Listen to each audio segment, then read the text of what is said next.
दुनिया का सबसे बड़ा लोकतंत्र। कहाँ है लोकतंत्र?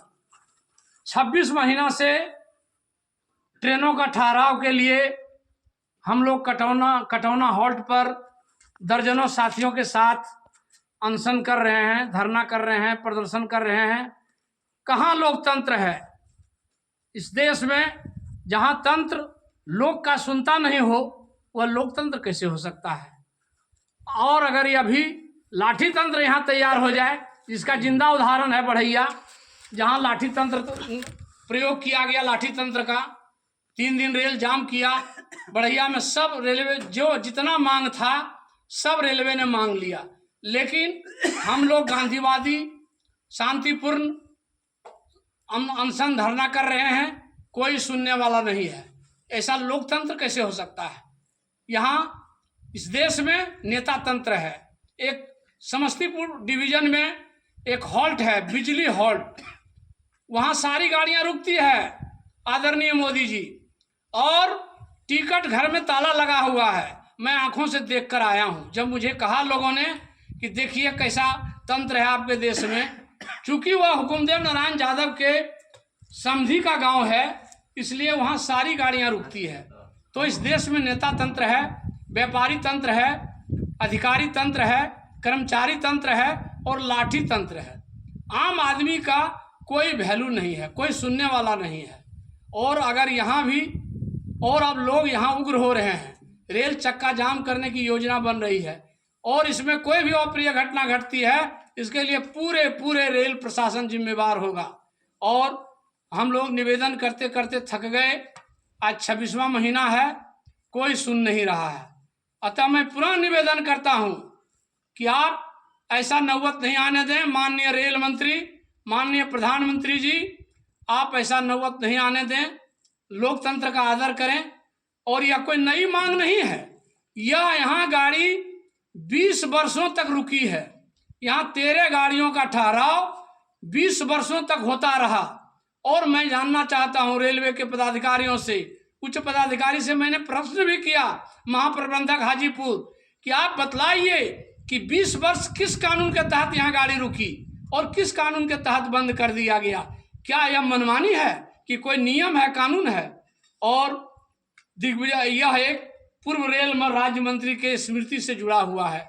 रेलवे ट्रेनों का ठहराव बंद करके यहाँ पूर्व मंत्री स्वर्गीय आदरणीय पूज्य दिग्विजय बाबू का अपमान कर रहा है।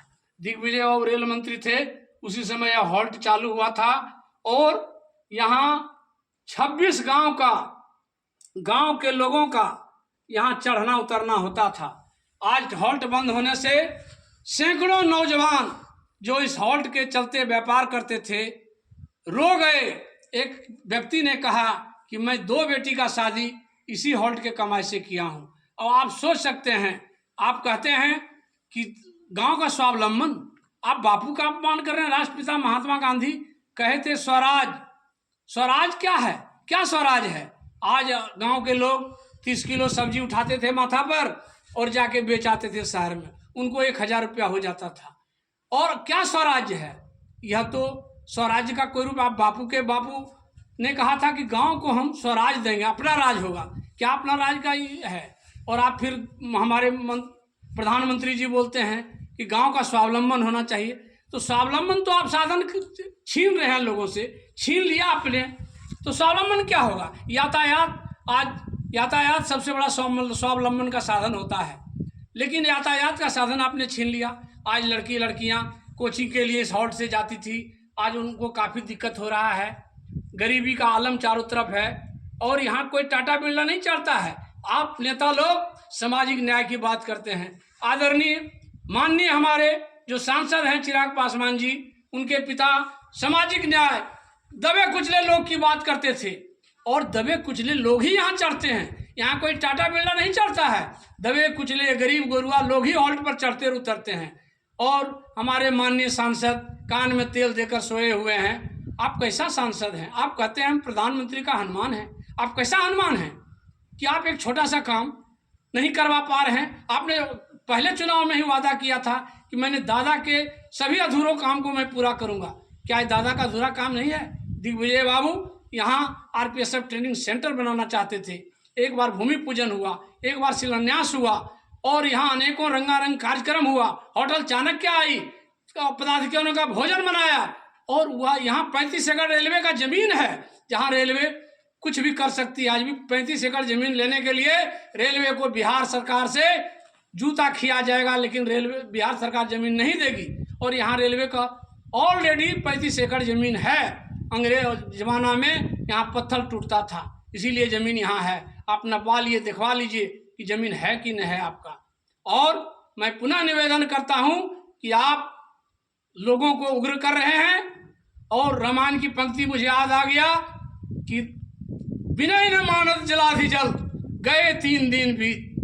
सागर से भगवान राम 3 दिन स्तुति किए लेकिन रास्ता नहीं मिला, लेकिन जब धनुष पर बाण चढ़ाए तो तुरंत रास्ता मिल गया। हम लगता है रेलवे भी इसी रास्ते से मानेगा। दूसरे हमारे महाभारत की पंक्ति भी मुझे याद आ गई, क्षमा दया तब त्याग मनोबल, सबका लिया सहारा, पर नर प्यास शोधन तुमसे, कहो कहाँ कभारा। क्षमा दया हम लोग कर रहे हैं, नियम कानून का पालन कर रहे हैं, बापू के आदर्शों का पालन कर रहे हैं, लेकिन आप लोग हैं कि टस से मस नहीं हो रहे हैं। इसलिए यहाँ की जनता उग्र हो रही है और उग्र होने पर कोई भी अप्रिय घटना घटेगी, इसकी पूरी जिम्मेवारी रेल प्रशासन होगी। इन्हीं शब्दों के साथ मैं सभी साथियों को धन्यवाद देता हूँ। जय हिंद।